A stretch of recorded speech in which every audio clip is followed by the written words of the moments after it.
You're watching this week's show with Dan and Mike.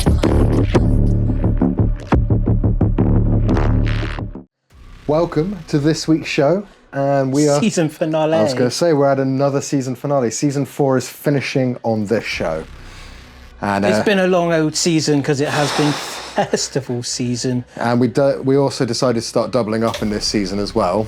Yes, so it's been a lot more. Vault. There'll be lots more Vault coming, I think. Autumn for the show season 5 is going to be as packed as season 4 because Album Club will be back. Looking forward to that. Deep dives will be back. And on top of that, like we said, the From the Vault stuff are older interviews. We've got some real gems that we've been waiting to get out, but we just got so busy with Bloodstock and Reading. Yeah, Reading was awesome, wasn't it? For a day first. We went for the day, it was the rock day, and it rocked. And it was nice to have you back at Reading as well, because I did it without you the year before. The fun thing I thought was, in the press area, they had every single poster from like 1985 onwards. Yeah. Even though Reading is 50 years I think it was from that branding, wasn't it? They chose a like good point of branding forwards. Yeah, but it was cool. It was like, that's the one I went to where I was like, I don't want to watch Nirvana, they'll be back. And I was able to show you what was on the rest of the billing apart from the headliners for the year that I went as a punter in like 2004. Yeah. I'm surprised that like some of the bands that I obviously would have seen at some of the Readings that I just like, oh. Didn't realise that, and also the varying order of headline band to two down from headline, main support. You see bands do that over their career, which...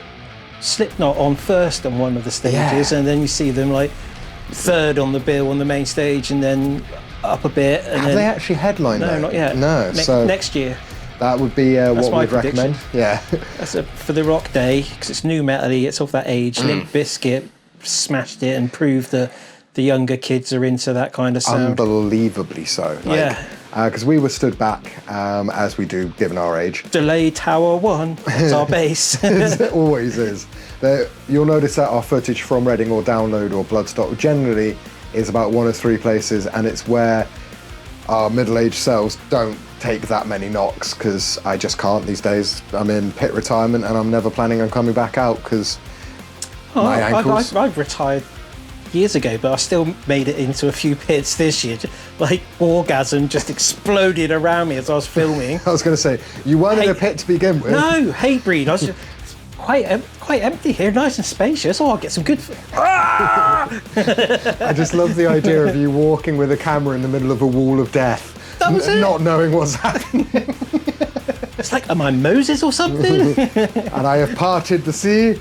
Oh wait, it's coming back. It's coming back. Oh no, it's the breakdown. I mean, you ended up being that member of a wall of death, because there's always one dude in the middle that's just dancing in the midpoint, waiting for everybody to crush him. Well, you can see from our Bloodstock blog that I stood right on the edge of the circle pit, and there was a Knights from the Round Table just galloping around. So at one stage I just fixed the camera on him and was like going round and round. And genuinely, when I was reviewing the footage, I made sure I put that in special effort because it was so funny. It's like, that's cool. And it glistened in the sun because he had tin foil all over it. But you know what I think was one of the most surprising pits for me? Was what I got into? No, that just happened at a festival we were at. Is we rushed up to Reading on the Saturday to get there on the day.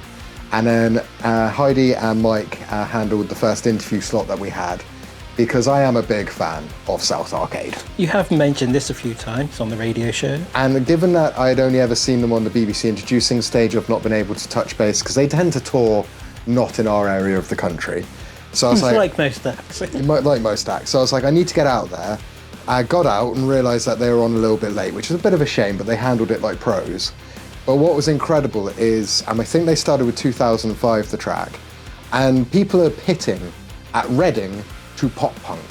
That was one of the most delightful things. And then I saw Cookie Monster and Elmo starting their day's duty, I understand. Oh, they were there all day. All day. Ralph from Enter Shikari gave him a big up from the stage. I think Ollie did at one point as well. Ollie Sykes did as well. And then Fred Durst was like, yeah, what? You Brits are crazy. It's like... And genuinely, like, because we don't want to get too stuck on the Reading, because we've got other stuff to talk about in the finale. But, like I say, we talked about it on the show, but I still think one of the best things was both Bring Me and Limp Bizkit getting a fan up on stage, getting them calm, and then both enjoy the moment, and just absolutely ripping it. And the best thing about Reading as well is that it's all on iPlayer, so I got home and I could like watch what I didn't see, or most of the stages have got at least like a camera on them for the BBCs, and it's still all up there now. So if you want to go and relive Limp Bizkit or whoever from that entire weekend, it's there. Do you know what the thing I struggled with most on both blogs? The fact that you missed Chapel Room? No, it was Travis Scott. No, Pits. Yeah, we had too much footage from Bring Me the Horizon for me to fit in everything awesome that they did.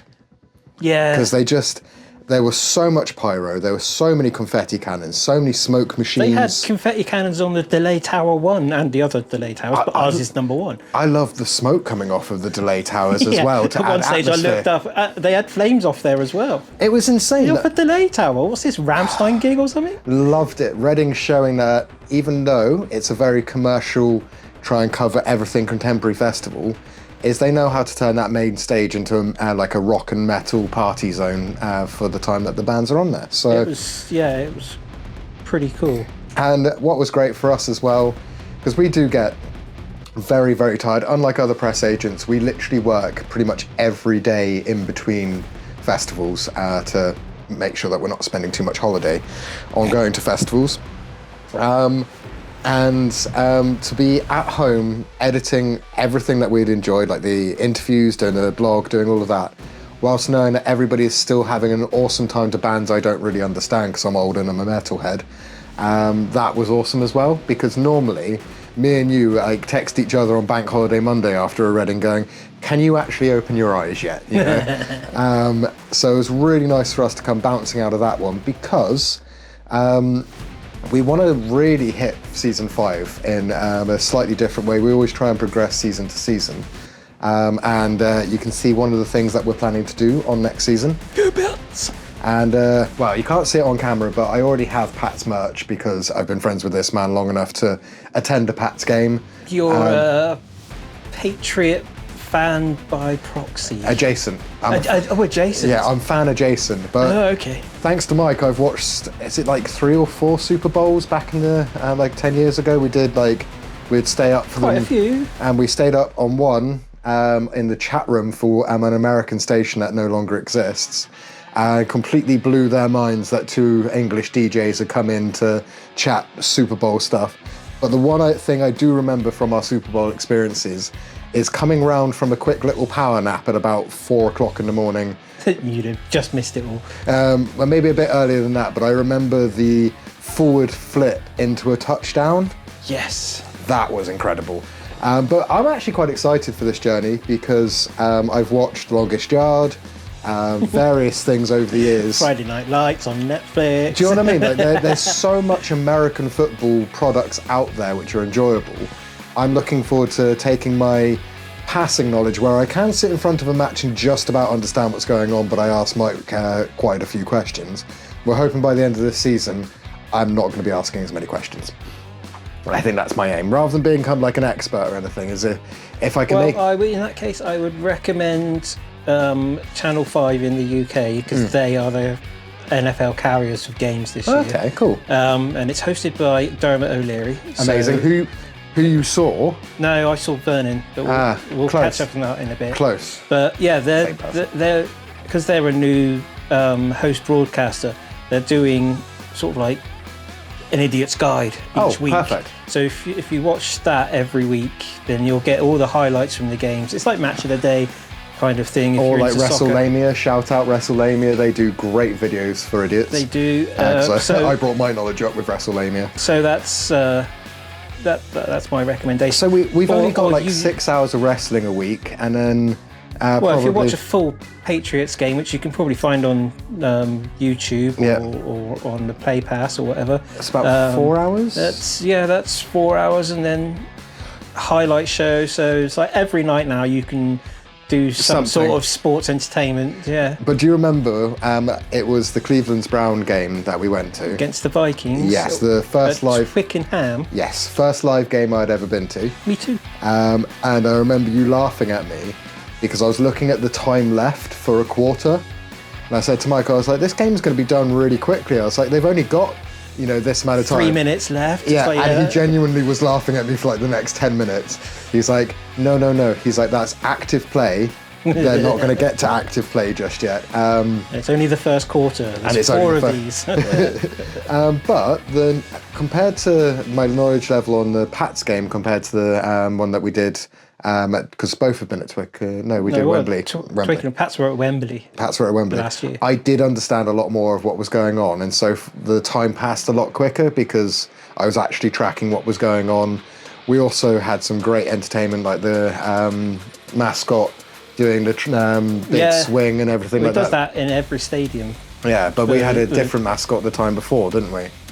It's only the Jaguars that do do the bungee off the stadium roof type thing and swing around. Yeah, we haven't managed to get tickets close enough yet that we get a T-shirt fired at our faces. Well, we could do, but we'd have to get the overtime in first. Yeah, money. So please like, subscribe, and share the hell out of this channel so that we can get some dollar, so we can go to a Super Bowl. Super Bowl would be ideal, but an NFL game where we're not up in the nosebleeds because. Same with WWE. Green shirt guy, careful, we're going to come steal your green shirt and your season pass, and then we're going to be front row for WrestlePalooza or something like that. I'm going to change my last name to Coles.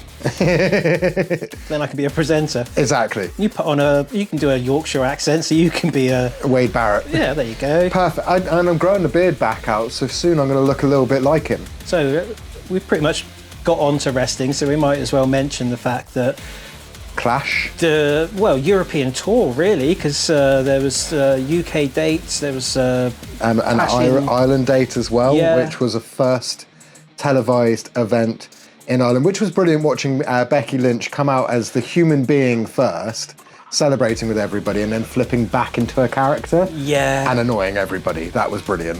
Like, I'm Irish, you're all rubbish. It's like, fair enough. But then when she went to Birmingham and dissed Aussie, it's like, sorry, no. I was with, then there's no wonder that made it into national headline press and stuff. It's like not outside of the wrestling sphere. It's just like, that might have worked maybe 10 months time or something, but 4 weeks after they buried Ozzy, and it's like, the best thing that came out of Birmingham was Ozzy and he died. It's like, holy shit. Though she didn't actually criticise Ozzy or the family. No. And I have an angle for you from our resident expert that we might get on the podcast at some point, but he reckons, shout out Ollie, that it's a work, so it's planned. Because if somebody like Becky says something that's actually offensive and somebody like Kelly Osbourne reacts to it... It's coverage. But if they have actually offended that person, the WWE themselves issues a statement. Yeah. They've issued no statement. Sharon's been very quiet about it as well. Yeah, but she's mourning. She probably doesn't even, But if she was that offended by something that is as big as WWE, I reckon that she would have probably at least weighed in with a comment towards Kelly that Kelly could post.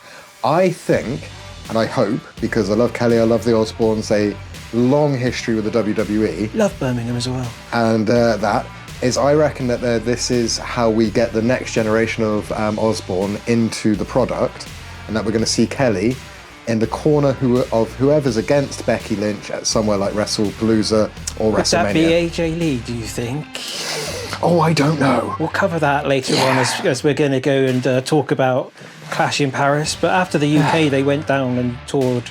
There was a title match in Lyon. Yeah, it was crazy. It was, it was noisy as hell, and it was what was needed, I think. Well, not only for the event themselves, but for the character's storyline. Sami Zayn finally winning.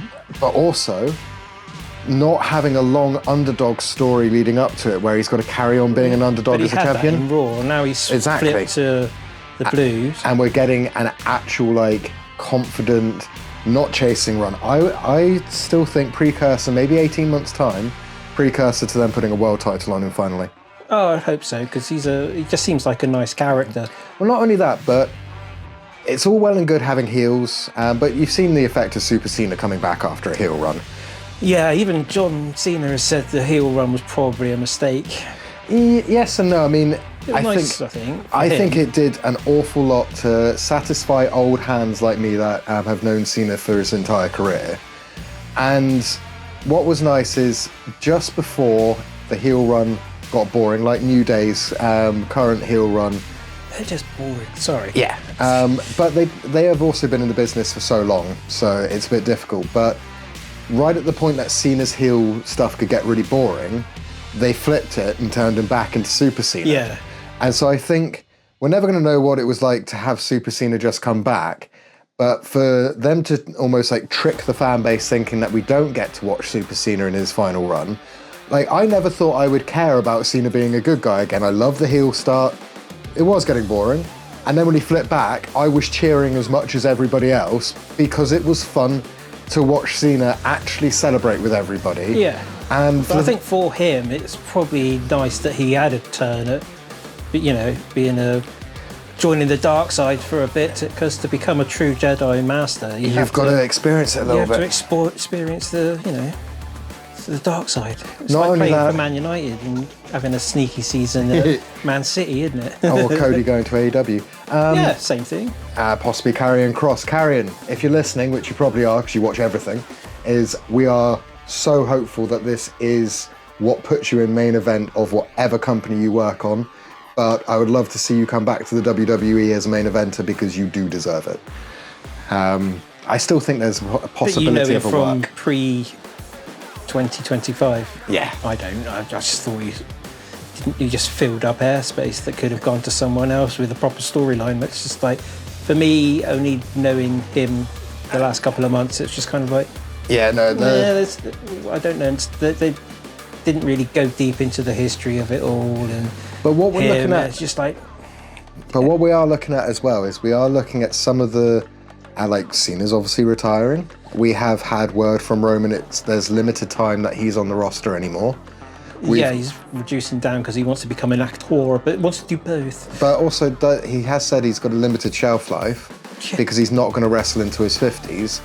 And it's one of the reasons I love him so much is because he said the moment that he can't be Roman Reigns in the ring, do good selling, do believable moves, look like an Adonis, he doesn't want to carry on at that point. A bit like Cena is already losing his strength and knows that he can't do some of it.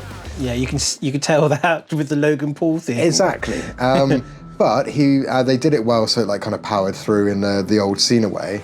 But I'm liking the fact that wrestlers are now starting to go, right, this is when I'm good.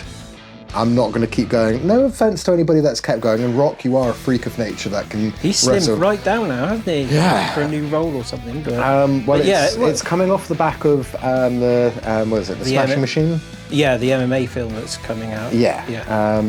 But Dave Bautista did the same thing after Guardians and MCU run where he had to be dragged. Yeah, you don't need to be... And Rock? Look at... Kevin Owens, is that his name? Though, did you see his response going, guys, I'm still fat, you need to calm down? But most people, when they stop like that, they get all flabby, but he's obviously reduced down. I know he's had surgery and can't be working out, so it's probably mostly dietary the way he's lost his weight. And I think also less weight on one side of you, because Kevin's one of those odd ones where the extra always sat on the front. Loaded. Is I think we're looking at a very sensible Kevin Owens right now that's rehabbing. Well, yeah, he wants to get back into it. He wants it back. But he still says it could be a year before he's back. Taking things sensibly, this is the great thing about modern wrestling, no matter what company we're talking about, and on injuries as well, because I always like to try and counter all of the clickbaity pages and like Sportskeeda, you can go to hell. But one of the most important things that I've read recently is when MJF went public about his neck injury from AEW, he said that people that he had never spoken to, both roster and background, contacted him saying, if you need an extra doctor that does neck injuries, if you have any questions, please. It's all part of the community, isn't it? And this is the point, is it that like fandom creates rivalries, whereas as far as we understand from everything that we've seen from wrestlers' interviews and just generally knowledge anyway, is that there isn't that animosity between companies, or at least maybe the owners argue with each other. So TKO argues with Tony Khan. But actually at the wrestling level, I mean, you have marriages that are split across AEW and WWE. But the MJF thing, given that he is one of the lifers of AEW so far, for him to come out and make sure that people realise that wrestler to wrestler, there isn't this drama, that's what I'm living for at the moment, is we don't need more drama. We've got storylines for drama. We don't need behind the scenes stuff. Drama on the screen. Exactly. And talking about that, hell of a match between Roman and, well, I can't call him Big Bronson Reed anymore because the man has slimmed down so much, he's now just Bronson Reed. Oh, is it? Yeah, like, well, no, he's still branded as Big Bronson. Yeah. But a massive shout out to the effort that he's put in, because, like, he could have wrestled at the size he was for the rest of his career, but since he's joined the Vision and come underneath the tutelage of Seth, Bron, and Paul, mate, he, not only is he slimmy down, he's a lot faster, so now he's getting to credible main event level to be a replacement for somebody like Seth when Seth goes off to do something. Well, Paul Heyman got taken out. Right. Which is good. So obviously Roman won the match, didn't he? Yeah. And then decided to try and put a bit of a beating on Bronson Reed and Paul Heyman. He wanted his trainers back. And sneakers. I love the fact that Michael Cole, get a pen that works, buddy, because Roman was stood there trying to write for like 10 minutes. And probably... This is where you need Pat McAfee back, because he's got plenty. Yeah, he would have just been able to flick it up to him like really stylishly. But I had this idea that behind like the barricade, because obviously Bron Breakker had to be in place for the spear at the right point, is I just love this idea that he keeps peeking up, watching Roman trying to get this pen to work, like, oh God, fuck's sake. Like a jack in the box. Yeah. It's like, and oh wait, he's finally done it, I can spear him. But no, I love that, and I loved the added drama of doing Tsunami strapped to a gurney.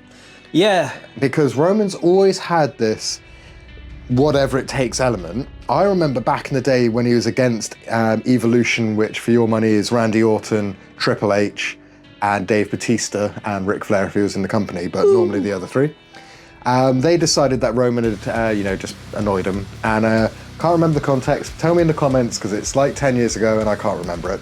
But they basically laid him in the middle of the ring over the top of the steel steps, brought the steps in, put him in the, and then both sides of him just absolutely whipped him with kendo sticks until he had marks like he was on a prank channel. So they proper brutalized him. But when he talked about it, he was like, that's what the storyline needed, is people needed to think that I was really hurt. So he's like, so I took a beating. Yeah. And it's the same with Big Bronson Reed, is he knows he needs to put these people over as well as continue his storyline. But yeah, that really worked. That backboard was like, that's insane. And then Jay coming out to help before his fatal four-way. But what I think they're doing is I think they're slowly turning him from the helpful baby face, because if you notice, Roman's in his ear whispering a lot of heely stuff, a lot of bad guy stuff, is I reckon we might even see a heel turn from Jey Uso within the next few months, where he goes on. Instead of yeeting, you'd be powering. I think he's still going to yeet, but I think they're going to do that popular heel thing where he's not helpful and he's out for himself and he's not trying to be like a family member, but it's all going to be because Roman's like puppet mastering him. Not sure. Well, they've got a new member of the Vision now as well. They do.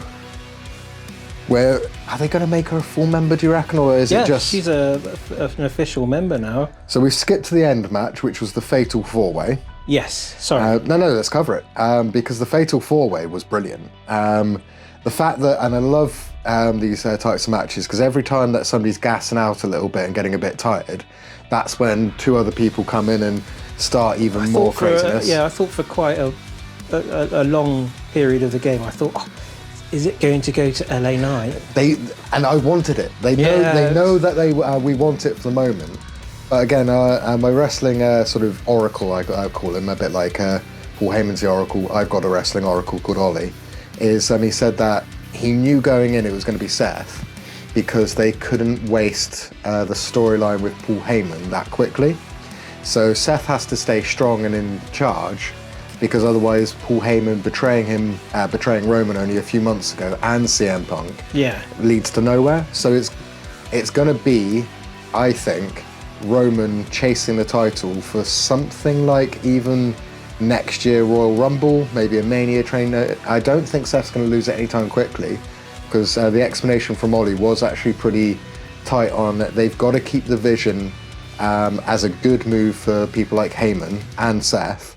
Not so much Bronson Reed and Bron Breakker, because they're up and coming. Yeah, they're the apprentices, aren't they? But they could have a falling out within the vision to keep things going for a bit longer. Well, especially now that they've added Becky into it, then there can be fractions there. Cause it's like, oh, you're just siding with your wife, kind of thing. Putting her first above the needs of the. There's so many little storylines. Especially if they bring back AJ Lee as well, which is what the French crowd were chanting for. And signs up. Yeah. And I love the little foreshadowing from CM Punk, stopping, holding the sign, looking significantly at it, and then walking on. Like, that's all you need. But also the whole point of it, and her coming out at Raw, really uncomfortable. Did not like watching that happen. But loved the example that Punk set by having the shit slapped out of his face by Becky. What, in Raw? Yeah. And then doing what a man should is, even if you are getting slapped the shit out of by a girl, you still walk away. Don't forget that. And he did that, because there is, even in storyline, there's not really a place for a man to hit a woman in that sort of sense. Especially when Punk is a stacked, muscly dude, and Becky Lynch is just this crazy little skinny firecracker. Like, the size difference, just even in storyline, I wouldn't have liked Punk to hit her back. But I am interested what he means by she's going to regret it, and I think you're right that it's AJ Lee. At WrestlePalooza? I reckon so. Because that's only a month away, gives a month of hype. Yeah, I reckon so. And it's a good draw for them to sell tickets to it. Not only that, but it could take him away from them having to put a title on him, and it embroils him in another storyline, keeps him close to the title, but not necessarily there, because, and I still think that, or I still want this to happen, but given that Punk's now earned it, more so than ever before, because he's going down so well. There's so many videos coming out about how wholesome he is in interacting with all ages of fans, even when he's wandering Manchester. Yeah. A couple of my friends took a photo with him in Manchester, I saw on Facebook. Stuff like that. Is I can see Roman over the next sort of, even going road to WrestleMania, this is how far ahead it could be. I can see Roman doing a long feud with Seth, and then getting the title, the World Heavyweight title, put on Roman, because he's not held that one since it came back. That's things before your time. And before my time. They always view, or at least at the moment, they always make the Undisputed, with the big W, the face of the company belt. Yeah. I can see, because the promos between the two of them would be fire. They already have been a little bit. But I can see Punk chasing Cody, and I would love, because it's about the only thing that Punk has left to achieve in the company, is not just main event WrestleMania, but main event WrestleMania to win the title that makes him the face of the company. He goes out as the main person on the next game. He's on the front of all of the promos. He's not far away. He's on a lot of promos. Yeah. Especially because Cody's out of action at the moment. Stuff like that. In storyline, he's out of action, but he's actually just had another baby with his missus. Congratulations. And as literally, I saw just before coming to record this that he's now landed in Australia to do the filming of Street Fighter. I can't wait to see his hair. The weird. Anyway, but yeah, I reckon because Punk these days is what you would want to see from the face of the company. He has the right attitude in ring. He works with anybody. He works with people he doesn't like, if we're to believe Drew McIntyre, and I don't believe you, Drew. I don't think you ever come out of kayfabe. But there's nothing that they ask Punk to do that he doesn't do and then sell brilliantly. Therefore, he is the company face. I'd like to see, for our generation, a slightly older person be the face of the company for a bit. Oh, he is, yeah. Yeah, because then they could also, the next person that they put the face of the company belt on could be a lot younger. You could see, again, 6 months, a year after CM Punk has the title, I could see Bron Breakker with the Undisputed being the actual face of the company, because the man is just insane. Like, his wrestling skills are so good. He's great on the mic. He's funny without actually seeming like he's funny. Remember, he pulled off I just think he needs to work on his promo bits. The thing before you joined, he was great in promos, but then he joined the Vision, and his promos aren't as good as they were because they have to make it so he doesn't outshine Seth. But he was great on promos when he was Intercontinental title holder for ages. But that could be where the fraction comes in. That Seth's off with his missus, so the other two team up, maybe become tag team partners or something. Well, we saw it happen with then break away as a single. Before they became the MFTs, new bloodline to MFTs, Jacob Fatu came in as Solo's enforcer and then broke away because of the bad treatment from his boss. I can see Bron doing the same thing to Seth, where he doesn't, because at some point, Seth's going to stop being this nice boss to his sort of subordinates, and he's going to become a terrible boss. And that's the point where you see Seth versus Bron. It kills a couple of months as well. Takes us up to Christmas. Exactly. So we've got War Zones in November. We've got WrestlePalooza and Cena's last fight. And Cena's last, which they keep mentioning Brock Lesnar's name. So I think that's at the moment, it seems like it's going to be Cena and Brock for WrestlePalooza. I almost said Lollapalooza. I mean, it's likely, but also who then? Because I still think that Brock is a fantastic last match ever for Cena, because their history is amazing. We've already seen the history between Punk and Cena played out beautifully with the reversed pipe bomb and everything like that.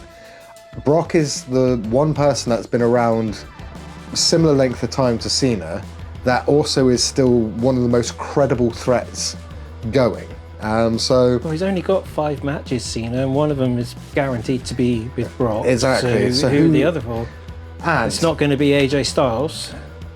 We're getting into the Logan versus Cena match with this, because I disagree again with internet pages and what you just reminded me of. I would rather, based on the match that we saw Logan have with John Cena, that to me was more exciting than seeing John Cena versus AJ Styles at this point in their careers. The fight was good, the match was good, but I prefer on the day before on SmackDown was the promo between Logan and John. Butterflies, mate, in the stomach. It was so good. It's proper, in each other's faces, home truths. A lot of believable emotions coming out of both of them as well. Yeah, and the fact that Cena sees Logan Paul as he could be the face of the company like he has been. But only if he puts in the work. Yeah, puts the work in and changes his attitude. And rather than being a fair weather wrestler, come join the main roster and be world champion, Logan Paul. Because that's the whole point. But be all in. Yeah, and actually follow the company around, do weekly promos, don't just... But don't just turn up to sell Prime or... But the thing is they're feathering the line so close to reality of what Logan Paul's commitments are and putting it into storyline is I can see this being the way that they get him onto the main roster, and therefore he becomes less of an attraction. Plus, there's a certain amount of, you can pay attention to the body of a wrestler to see whether or not they are on their way to doing something bigger. Yeah. So Cena's body shape has changed as he went from heel Cena to Super Cena, and he lost that last bit of middle-aged weight and looked like Super Cena again. Roman, again for Netflix, got himself in insane shape, and I've noticed that Logan Paul has just stacked on a load of weight down his arms, but without the steroid sort of signs of so it's natty, it's nice and natural. He's probably in the position now where he can join the main roster, because he's had the summer and all that kind of stuff that he does normally, but he's just got married, so he's had that post-marriage kind of time to celebrate. Yeah, and now he's done John Cena. I reckon it'd be good to if he towed the line and went all in, because he could be the face of the company after CM Punk, like you were saying. It's quite feasible. That could be the other person that takes off a Punk rather than Bron Breakker, is Logan takes the company man title. Yeah. I like it. And I like the end result as well. Cena had to win. There was no way that Logan could have won that match. But the fact that Logan was still doing kip-ups at the point in the match that he should have been too gassed to do something like that to me is just stunning. Yeah. Like, he got a bit of real blood. And when he was over Cena, he's like, "You can't see me," and the crowd in Paris just went nuts for doing that. It's just like, oh. Same as Cena doing the Styles Clash, the upside down jump onto the front, as an ode to the fact that he can't fight AJ Styles. However, not strictly at Clash in Paris, but still in the same venue. For those on the Americas that are watching this, you wouldn't have seen what we did. You just had to rely on Michael Cole. But he wasn't lying for the 3 minutes of an ad break. Yeah. On Raw, and we got the live feed on Netflix in the UK. We get it without the adverts, apologies. It was nothing apart from the loudest crowd reaction I've ever heard. It's like when we covered the Riyadh sessions, and I was like, wow, the Saudis really, they raised the volume compared to the Americans, sort of like in the stadiums and stuff. Like, what was it? Riyadh was after SummerSlam, wasn't it? I think so. It was. Even SummerSlam and Royal Rumble, that was noisy, but they took the rest into Riyadh, and it was just like the Saudis go off, and then you take it to Ireland, and it went off. It went off, and then Manchester on a Dark show went off. If you've caught the footage from that. Yeah, but then when they went down to Lyon and did the Sami Zayn title match, and that was crazy. But this was next level insanity.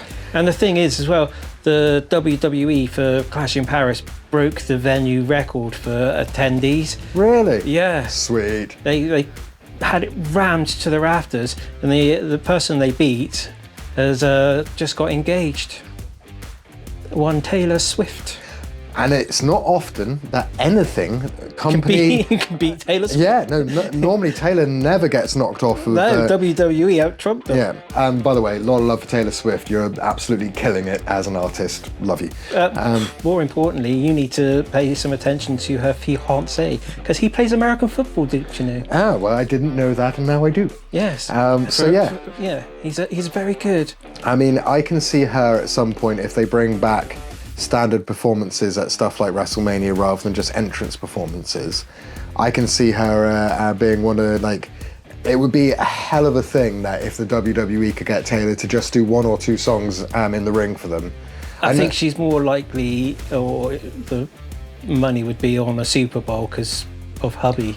Ooh. Whereas she hasn't really got any direct into the wrestling, but it could besides the wrestling knocking her off the top spot for the venue in Paris. But she's one of those where she's getting to the point where she doesn't need well, she may want them, but she doesn't need any more huge accolades because she's out-earned most accolades that people have. Yeah, she hasn't done a Super Bowl, hasn't done Glastonbury, and hasn't done WrestleMania. That's the big three, Taylor.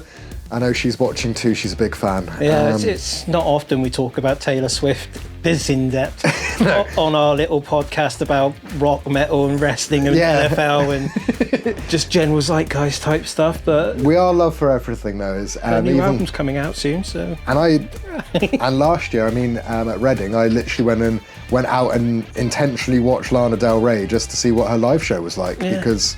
Again, it's an experience to go out and watch it. Nothing to be sniffed at. We've said this before. Exactly. There are no guilty pleasures, and we don't...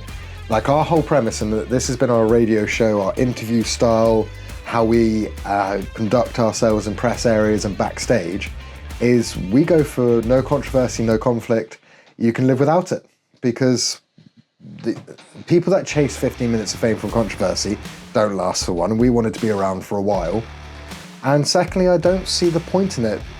Life has enough controversy and conflict in it without people actively chasing it. We're just a little ray of sunshine, both of us. So that's why everything from us you'll always find is quite positive, because we want it to be. We intend for the product that we put out to be as positive as possible. And we can rely on, YouTube comments to probably criticise that. But that's not to discourage it. I actually like some of you guys that say some nasty stuff. You genuinely make me laugh with the creativity over some of the weird stuff that you say to us on the channel. So, good, bad. Bring it on, yeah. Keep commenting, keep liking, subscribing, notification bell. The more you comment, the more it changes our algorithm. So yeah, and we would like to take our model of interviews to the wrestling sort of genre at some point. Not necessarily WWE first, because I think we might have to earn our dues with some indies. But I would love to go and chat to some wrestlers. Oh, yeah. Love it. I think we could go. We've spoken to a couple before. I was going to say we got Fozzy, Chris Jericho. Jericho. Both done that. Yeah, a number of times. He likes us. Apart from the first time I met him, which fortunately he doesn't remember. So of course, in that instance, may as well put it online again. But the first time we ever met him was a hotel room in Plymouth when Fozzy were over here one of the first times. You did a really good interview with him, and he did say to you afterwards, sorry, I was grumpy, I'm really jet lagged. But he did laugh at some of the stuff that you were saying, which meant he enjoyed himself. More importantly as well, I didn't know he was a wrestler. I just thought he was the front man of Fozzy, because I was... And then you got very confused by what I did afterwards, going, oh, can you put me in the walls of Jericho? Yeah, we got thrown out of the hotel room. Luckily, we'd done the interview. But a couple of years later, he came back, because we first interviewed him when he had the original long hair. Then we got short hair Chris, and we both did an interview with short hair Chris. We haven't managed to since, but we're hoping that maybe on this next Fozzy tour that we might be able to. It's coming to the UK just before he goes back to... Yep. goes back to the WWE for Hall of Fame. Supposedly, goes on his Hall of Fame run, and... he's got to. Well, it's the fact that he's liked the Royal Rumble thing. Yeah. And someone's... I can't remember which pod I was watching or listening to, but apparently he's also put up the Saudi flag at one stage, because that's where Royal Rumble is next year. So it's like... Foreshadowing. Yeah. Not only that, most people just write things on a whiteboard, not Chris. Getting AEW started the way that Chris Jericho did, because the company was made in many ways on his back. Yeah. Like we were listening to those podcasts, Talk is Jericho, years ago, when he was saying, oh, I'm going across to this new company, everybody's surprised. But the one slightly upsetting thing was to watch how exhausted he started looking into his run, like a year or so or 2 years in. And I would love to see him get that Legends contract, come back for a Hall of Fame run, few matches, maybe do some manager stuff with the WWE, earn a buttload of money whilst you do it. But we get back a Chris Jericho that doesn't look as tired. But cut your hair off again. Yeah, you've got to admire a man that worked that hard, and look how good AEW has become as a company. It is never going to take over the WWE, because they're different products. In the UK, AEW was selling out Wembley Stadium, which is 80,000. And our old housemate, I believe, is actually going to that. Yeah. But no, shout out Jack, long-term fan of the podcast. He prefers AEW at the moment because he doesn't like storyline as much as he likes in-ring work. And if you want to have better in-ring work, AEW, that's where their focus is they're trying to do match stuff more than they're trying to do storyline stuff. But WWE is trying to do the polished, complete product. I think that's probably one of the reasons why I've got into WWE, because it's like a soap opera. Exactly. And I'm a big EastEnders fan. Because it's storyline after storyline, and it's integrated, and the wrestling is almost like a byproduct. Usually when the matches are on, that's when I have a bit of a scroll. It's Same. It's the rest of the Raw or SmackDown, and I'm like paying attention to the storyline and the promo bits, and all the stuff that Michael Cole's work says and all that. And then as soon as the bell rings, it's like, right, doom scroll. So WWE Creative, if you're watching this, Women's Royal Rumble next year, this man will melt if on like entry 28 suddenly the EastEnders theme tune drops and Big Mo comes out. My days. That would be hilarious. It's never going to happen. Get out my pub. That'd be fantastic. I think that's pretty much the best way to wrap up Yeah, the no, podcast. Big Mo at Women's Royal Rumble, that's got to happen. Yeah. I love it. If you don't know who Big Mo is, she's a character in EastEnders, and her brother is Gary Oldman. And if you don't know who Gary Oldman is, you've probably... You should be... No. It's because nobody recognises him. You watch him in one product. True, yeah. And then he changes. But Commissioner Gordon, for one. Yeah, he's Commissioner Gordon. Zord in Fifth Element, which is probably the most obscure reference I could find. He's been Winston Churchill, I believe, at one point. Dracula. So he's a good British actor. Yeah. And, one final note for you. NFL kicks off this weekend. Pats are playing the Raiders. The Raiders are now owned or part owned by Tom Brady, which is I know who Tom Brady is. Well, he also owns Birmingham City, so he's obviously taken all that Super Bowl money and going like, I'm going to buy some teams. So why not? I'm going to have a majority share in the Raiders and Birmingham City. I mean, it's a bit like Ryan Reynolds and the dude from Always Sunny in Philadelphia owning Wrexham. Well, yeah, but now there's another superstar ownership in Wales. Snoop Dogg and a consortium own Swansea City, I want to say, but the banter between Rob McElhenney and Deadpool and Snoop Dogg on like the public-facing side of it is just like a bit less scary than when a Russian oligarch bought Chelsea years ago. Yes. Yeah, so a bit better on that front. But I can tell you a story about that. But maybe we'll save that off camera. Yeah, we'll go off camera. Yeah. But as always, make sure you look after yourself. Like, comment, subscribe, notification bell.